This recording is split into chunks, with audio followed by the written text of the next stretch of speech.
vais pouvoir m'attaquer au moteur. Donc maintenant qu'on voit hyper bien ce que je peux filmer grâce à ça, donc j'ai juste enlevé le cache. On peut voir il y a de la saleté au niveau du ressort. On voit la plaque d'accélérateur unique. Ce qui est bien maintenant, c'est que je peux vous dire les pièces et vous les voyez. Alors qu'avant c'était plus je vous décris les pièces et vous imaginez ce que c'est. Donc là c'est très huileux étonnamment. Donc, à ce niveau-là c'est huileux. À ce niveau-là c'est huileux. Là c'est juste de la saleté. Au niveau du cache, il n'y a pas spécialement de l'huile. Non. On voit ma trace de main comme quoi je l'ai démonté. Après ce moteur là, bon il a un pot propre, la grille est un peu tordue. Ça je vais la redresser. Hein. Voilà, l'huile elle est bonne à changer. On voit elle est entre le mini et full, enfin elle est à 75% de ce qu'elle devrait être, mais bon c'est bien. Le niveau d'huile est bon du coup. Il ne faut pas les mettre à max, il faut les mettre juste un peu en dessous, c'est très bien. Donc après, je vais démonter filtre à air, bougie.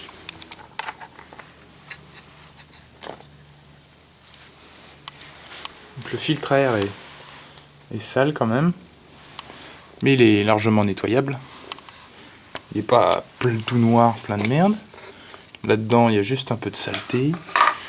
C'est pas un moteur qui a été penché du mauvais côté, enfin peut-être une fois, mais ou deux.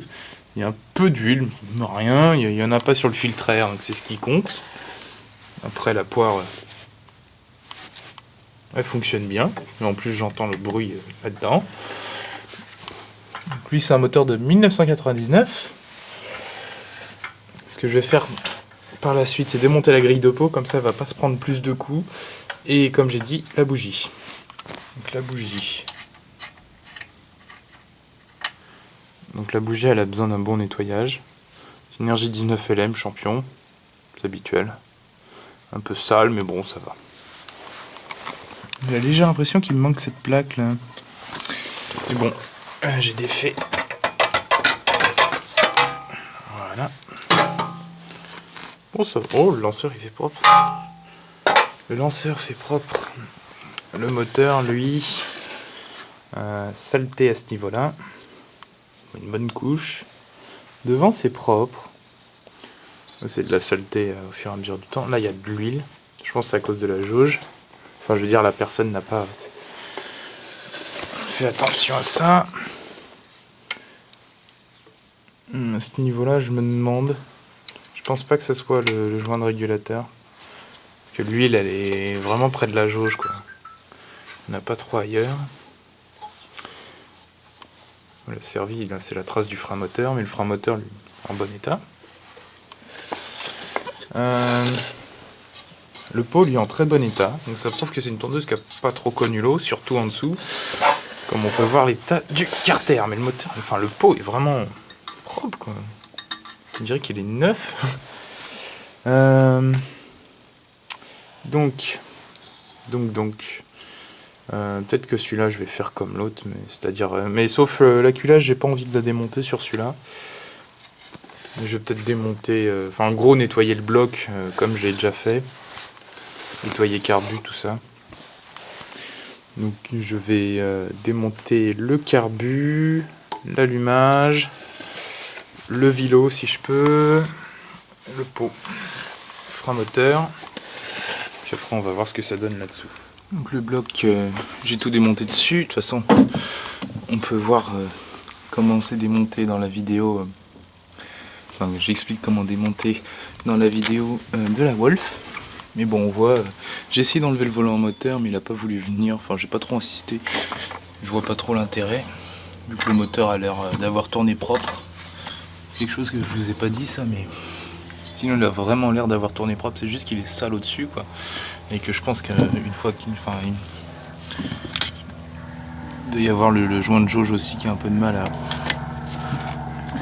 Voilà, on peut voir il y a un peu de jeu, mais bon. Donc j'ai nettoyé ça.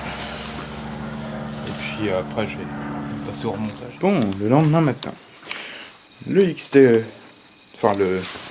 c'est pas XTE forcément, mais le Quantum est bien sec. Ça c'est bien, j'aurais quand même un joint de jauge à faire dessus. Le carter, lui. Hop. Le carter, lui, est en bien meilleur état grâce au destructeur de rouille. Bon, c'est pas parfait la surface, hein, mais vous voyez, il y a des endroits où il y a des creux et tout. Mais comme ils disent, après il y a juste à passer un petit coup de chiffon dessus et après on peut peindre.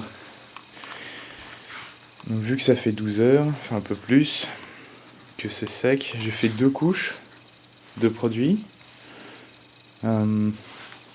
Première couche, laisser sécher, deuxième couche. Après ça s'évapore. On voit c'est encore un chouïa humide, mais je pense que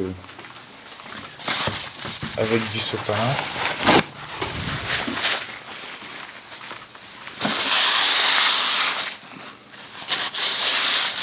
Donc ça va. Juste au niveau de la peinture, parce que le métal n'a pas pu boire le produit.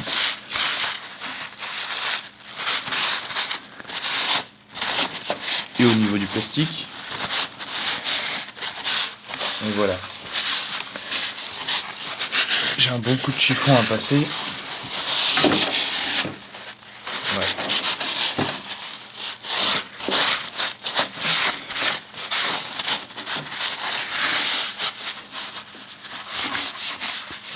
Alors la question que je me posais, c'est est-ce que je repeins tout le carter, enfin tout le dessous du carter, ou ouais, ces parties-là on les voit quand même. Donc si je fais plus ou moins un cercle autour, enfin, de toute façon, et après il y a des caches, donc de toute façon le carter je vais le mettre dehors et puis je verrai au fur et à mesure. Déjà j'ai une première couche à passer, donc après on pourra viser. Au final je pense que je suis mieux à l'intérieur avec un bon éclairage à peindre ça sur la Notac plutôt que dehors. Donc je vais pouvoir bien voir ce que je fais. Donc une bonne peinture anti-rouille bien neuve. J'ai juste à la touiller. Après on sera prêt à peindre. Donc voilà, la première couche est passée. Donc j'en ai pas passé là encore, mais on voit des traits de pinceau parce que j'ai bien étalé la peinture. Enfin, quand on étire bien la peinture, voilà. L'avantage c'est que ça nous donne un meilleur résultat fini. Ça évite les coulures, tout ça. Et après je vais passer un petit coup de papier abrasif, je pense. Enfin, je sais pas ça à ce niveau-là, mais peut-être là ou devant, je sais pas. Ouais. Je verrai ça parce que bon, peut-être que je mettrai un scotch et que je peignerai bien droit. De toute façon, il y a besoin d'autres couches. Hein. Puis je passerai un petit coup là abrasif là où ça n'a pas accroché, malgré le produit. Mais on voit déjà que ça commence à sécher par endroits. C'est-à-dire que j'ai bien étiré la peinture. Et c'est une peinture assez épaisse, donc elle me bouche en fait les trous. Donc au bout de 2-3 couches, je pense que le carter sera beaucoup mieux que ce qu'il était. Ouais. Ouais, bah c'est bien. Je vais laisser ça sécher. Je vais brancher ça avant que ça mette le feu à l'atelier. Et puis voilà. De toute façon, je dois partir 1 jour et demi, donc on aura tout le temps de sécher la peinture. Je viens de remonter la lame sur la Toro. Elle a l'air bien mise. La lame n'est pas futée encore. La courroie c'est toujours l'ancienne. Et la manette, faut que je la rebidouille pour qu'elle fonctionne bien. Enfin je veux dire, il y a juste la barre en métal qu'il faut que je modifie. Ah, la bougie n'est pas très bien serrée. Voilà, j'ai bien resserré la bougie.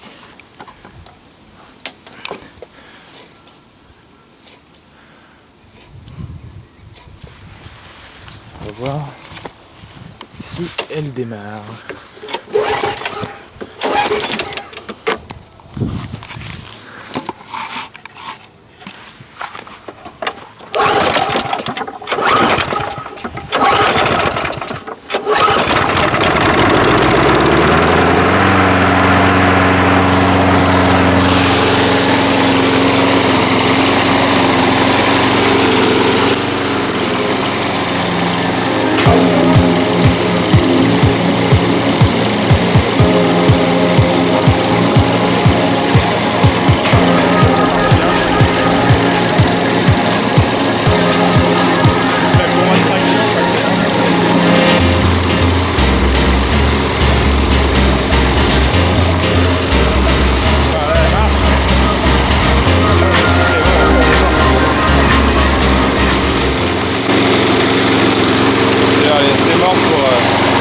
Ça semble chaud quand je l'utilise.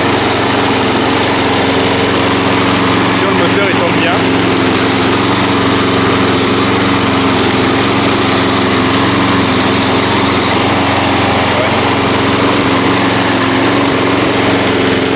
En lui-même nickel.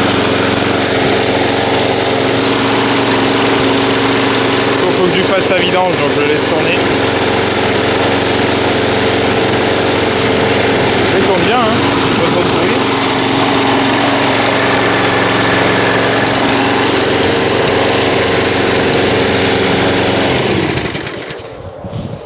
Ouais, enfin, je vais pas le faire la vidange aujourd'hui. Mais bon, déjà, il tourne bien. Il y a un peu de fumée là. J'ai fait un complément d'huile sur l'ancienne pour qu'il ait le bon niveau et que ça vidange bien l'ancienne huile. Et puis ouais, ça va. Elle tourne bien. Elle est à hauteur maximum actuellement. Puis ouais. Ouais, ça va sinon. Juste foutu courroie à changer et. Ouais, vidange à faire. Là, m'a affûté. Bidouiller la manette pour qu'elle soit bien. Et après, elle sera finie comme machine. Je la revendrai celle-là et puis.